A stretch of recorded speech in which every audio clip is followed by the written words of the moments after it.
comprar um celular. Fui comprar um celular, pesquisei na internet antes de comprar. Só que como eu sou filho de mineiro, eu gosto de ver com a mão. Falei, então eu quero pegar o negócio lá. O que eu fiz? Entrei na loja deles, pesquisei o produto, falei, poxa, legal, de R$2.000 por 1.200, bela promoção. Vou lá ver esse negócio. Poderia comprar pela internet, mas foi a minha loja, foi um ponto interessante. Cheguei lá, falei com o vendedor, falei assim, amigão, quero comprar o celular tal, que está numa promoção bacana, mas não falei para ele o preço que eu tinha visto na internet. Não falei. Ele falou assim, ó, Felipe, é esse daqui, ó. Olhei e falei, esse mesmo. Ó, de R$2.000 eu faço por 1.800 para você.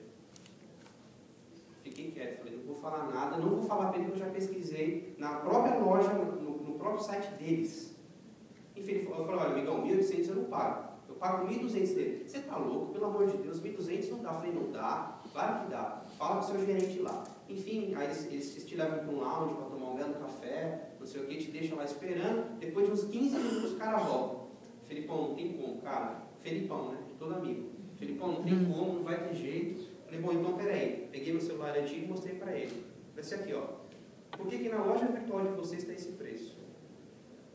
Aí o vendedor ficou roxo, amarelo, trocou de cor, ficou super sem graça. Falou, pô, Felipe, eu não sabia disso. Falei, então, cara, fala com o seu gerente lá, porque eu vou pagar 1.200, que é o preço que está no site.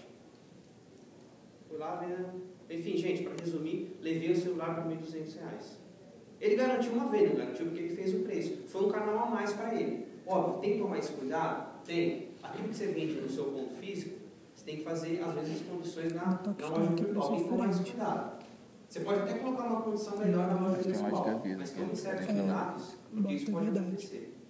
Uma condição especial para a loja virtual, se a pessoa for na sua loja física, você vai ter que ter jogo de cintura para negociar. Mas enfim, tem que ter, foi um contato a mais. Eu fui até a loja, chegou lá, tinha um monte de produto legal, eu poderia comprar mais coisa. Ou seja, é um ponto a mais para vocês venderem. Eu trago um case bem legal,